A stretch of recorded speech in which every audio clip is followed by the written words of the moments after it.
I'm just going to say it, okay? I'm going to say it. Nazis were bad. And one of the worst things they did was getting rid of people who would have been a burden or deemed as a burden on the society, including unborn babies. But nowadays we are being told that it's good to get rid of unborn babies because they would be a burden on Karen from accounting and her aspirations of getting a promotion. If anything, Nazis made a better case. Bear with me on this one. We cannot sustain the war effort if we were to take care of the likes of you. So you got to die, unless you can become a German soldier who can also speak English, because according to all future World War II movies, the Wehrmacht personnel talked English to each other. Otherwise, you got to die. Your mom is a junior events manager with Thompson & Thompson. She wants to become a senior events manager with Thompson & Thompson. At least the Nazis had a clear, defined goal based on solid geopolitical principles. Some of you are sitting here thinking, the Nazis did make a lot of sense.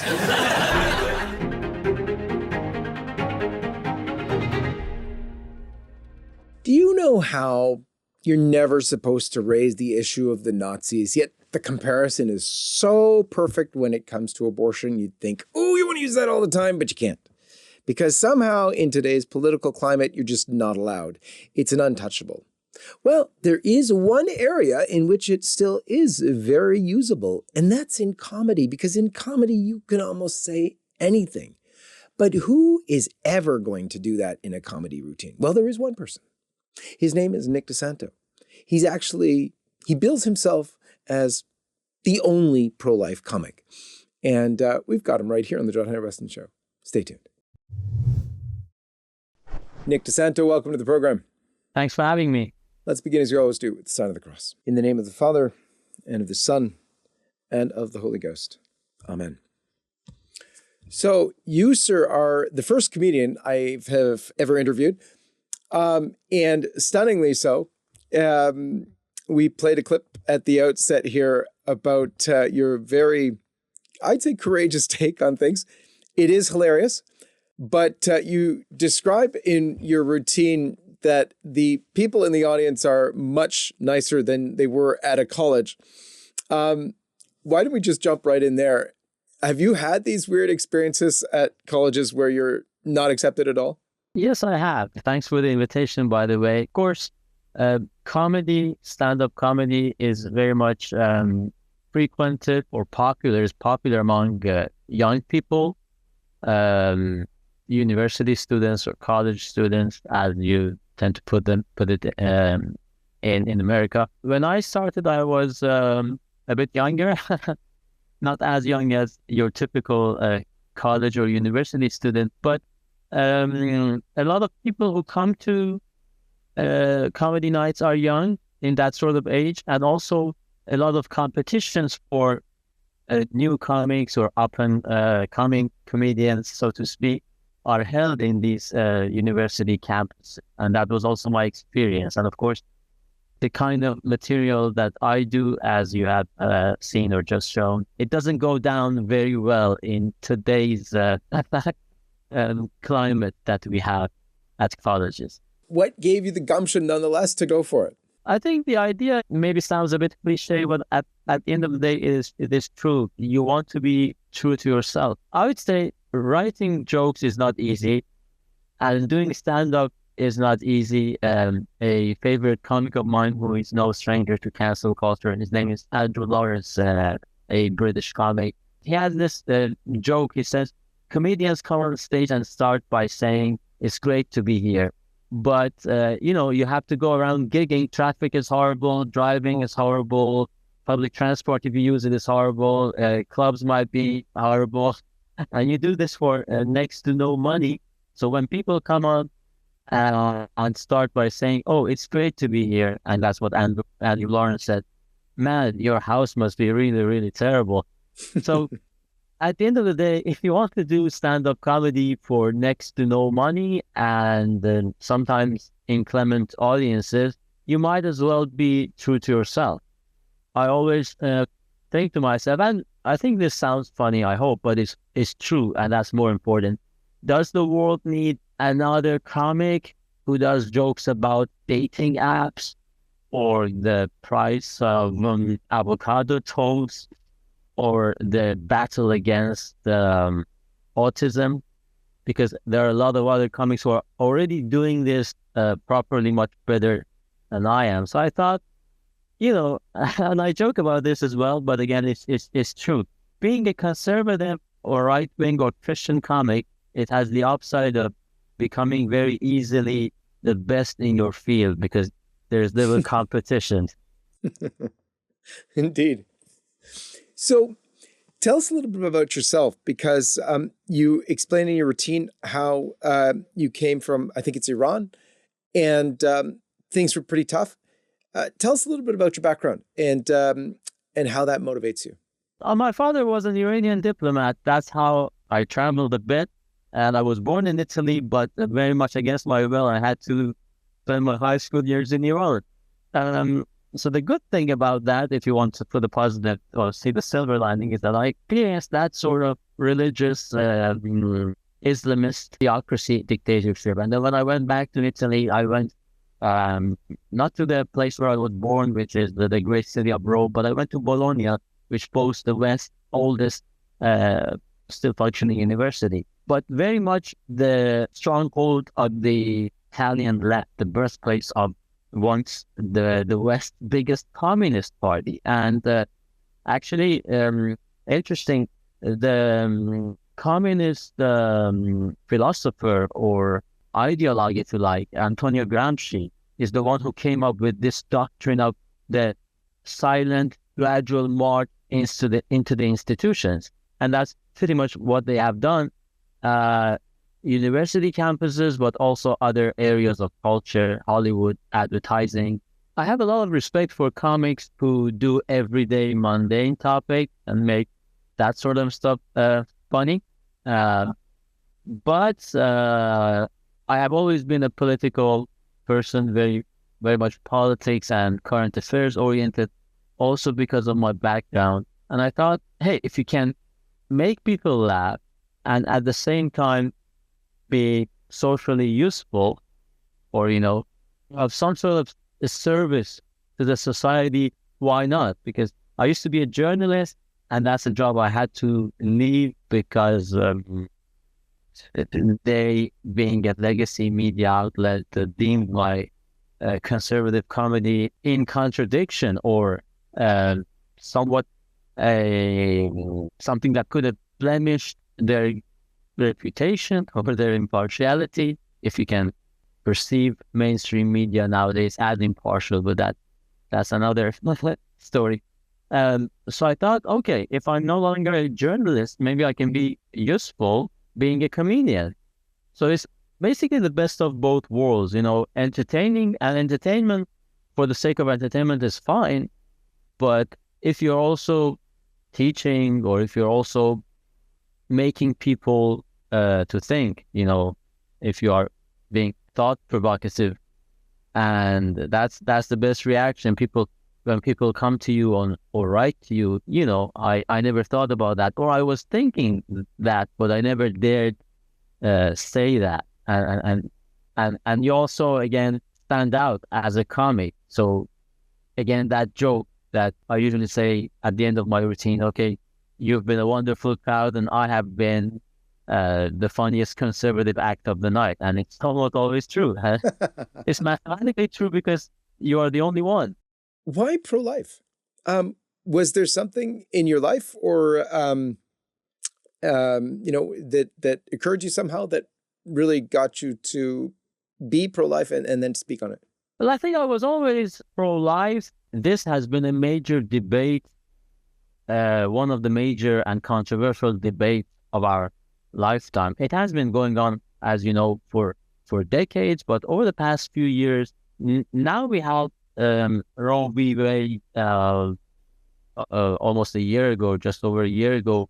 But where I live, and I live in England, it was a major issue a few years back when a referendum in Ireland, which is, a predominantly Catholic country, or used to be, that referendum was won by the so-called pro-choice crowd. And I remember looking at that, and I was a TV journalist at that time, looking at this huge square somewhere in the middle of Dublin, I suppose, as all these young women were celebrating, and it made me think, what are they exactly celebrating? Because we all like to, those jokes, sometimes mean jokes about, feminists and the pro-choice people who are maybe not attractive enough to even be in a relationship or a family. But these are all attractive, young, healthy, women, Irish women,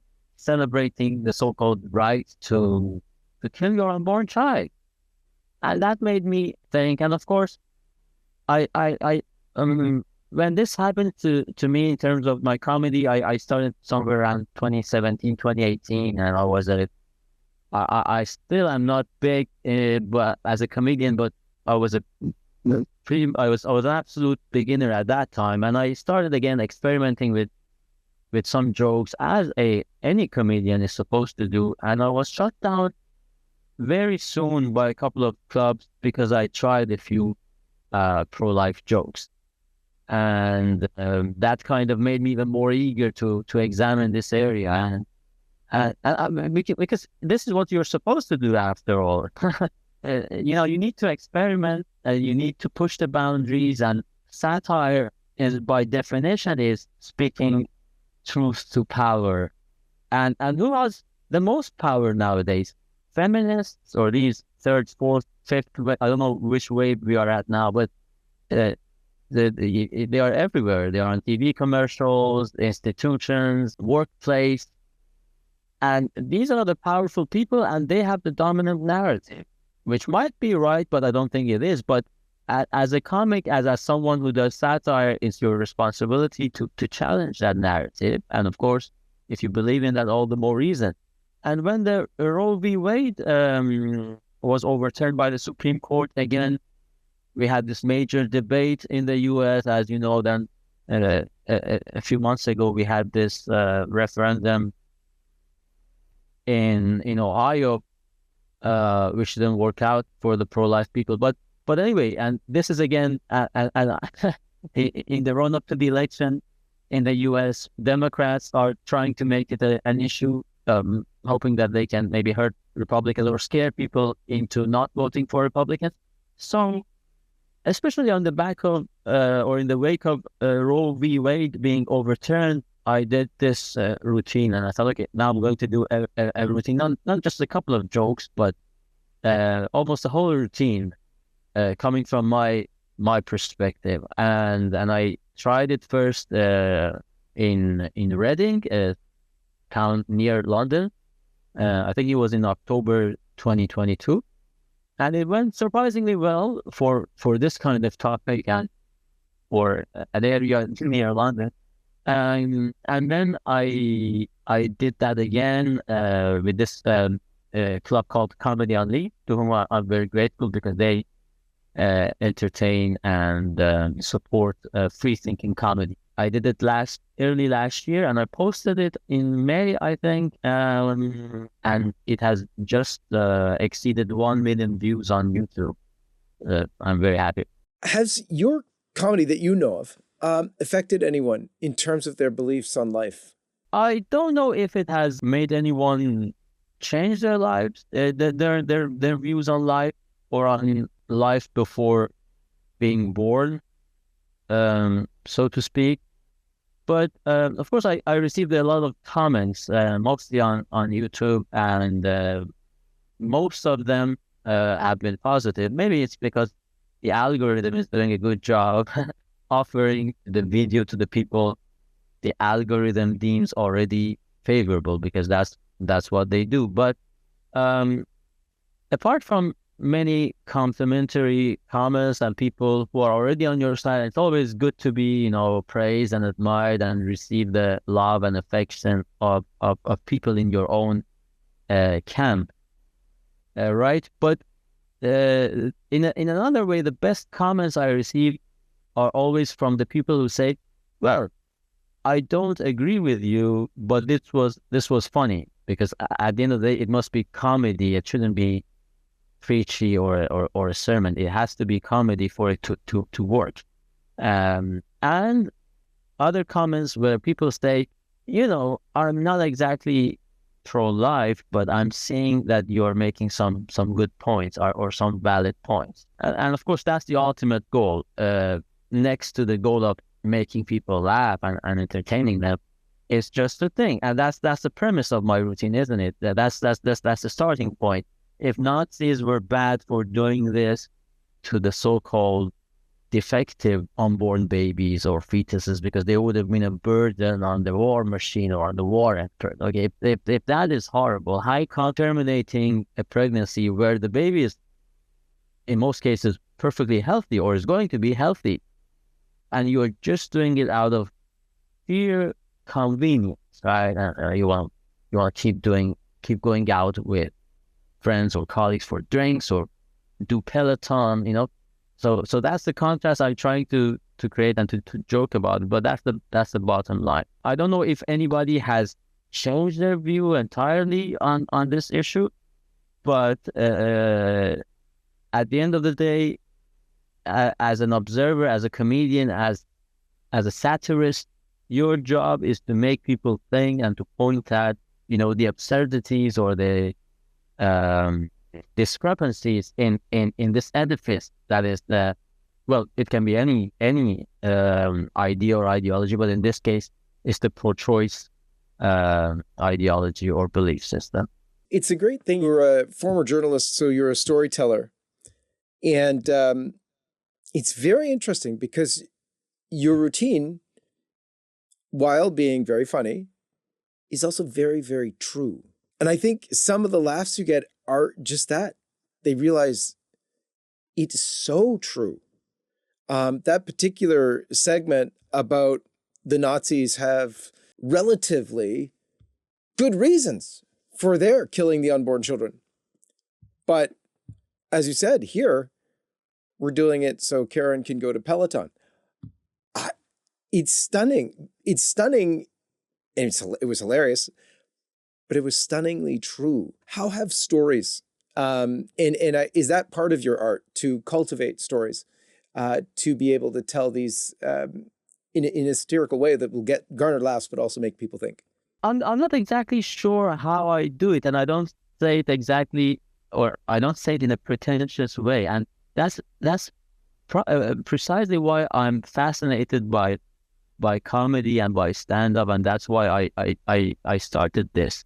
And I'm doing this in English, which is not really my first or even my second language. So I always like languages and learning languages and different languages, and especially I liked English. Maybe it's because it's so direct, or it's a predominant language of the world, and I'm always fascinated by how jokes work, because you can even tell the same joke in different rooms and it doesn't work in the same manner. It depends on the audience, depends on the mood, depends who says it. Sometimes you say, well, whatever works. If it's working, then it's right. And yeah, there's a part of me who wants to analyze everything and decide, okay, why is this working? Because if you capture and discover the magic formula, then you just rinse and repeat and you come up with more jokes. I think in this case, the reason it works is the sheer contrast and the sheer taboo, because you're combining two taboo areas. One is abortion, and the other one is the Nazis, and the woke left have turned Nazi and Hitler into an overused, overstretched insult to the point that it has almost lost or its impact, because, well, you say let's control the border and you are a Nazi and so on and so forth. So here I make these two.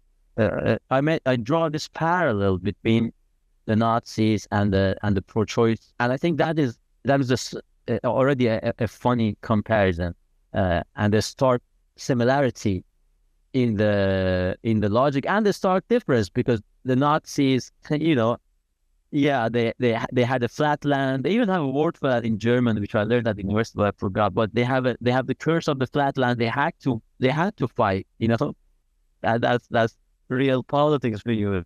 Any last thoughts from you in terms of what your next moves will be and what future plans might be for you?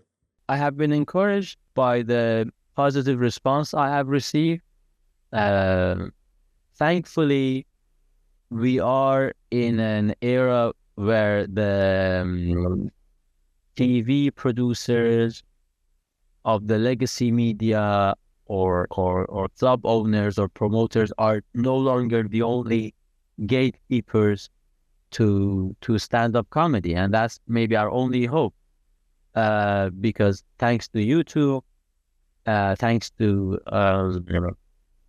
social media, people can make a name for themselves and spread the message. And in this case, I have received a lot of good feedback, which also makes me feel, sort of vindicated, because I had a relatively good job, which I had to leave because of my comedy and because I decided to, make a stance. And a lot of people say, well, you need to go on because, again, if I don't do it, how many other people are doing this?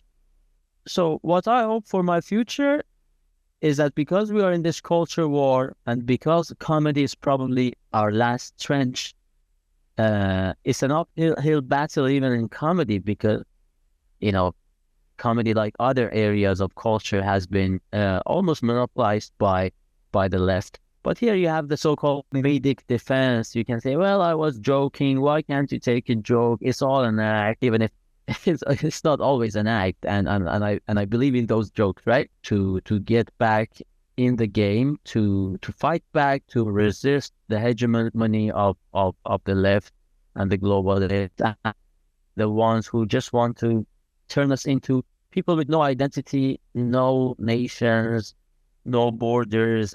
All people are going to be atomized, beige, faithless, nationless consumers that they can dominate. The situation is so dire and so bleak that you need this sweet pill of comedy to, alleviate the pain of facing these issues. So you are entertaining people, but you're also making them aware of what is going on, giving them food for thought, and resisting the dominance and that relentless march of the faithless globalist lefties into our institutions and into our culture. Nick Santo, so good to be with you. Thank you for that and for your comedy. God bless you. Thanks for having me. My pleasure. And God bless all of you. And we'll see you next time.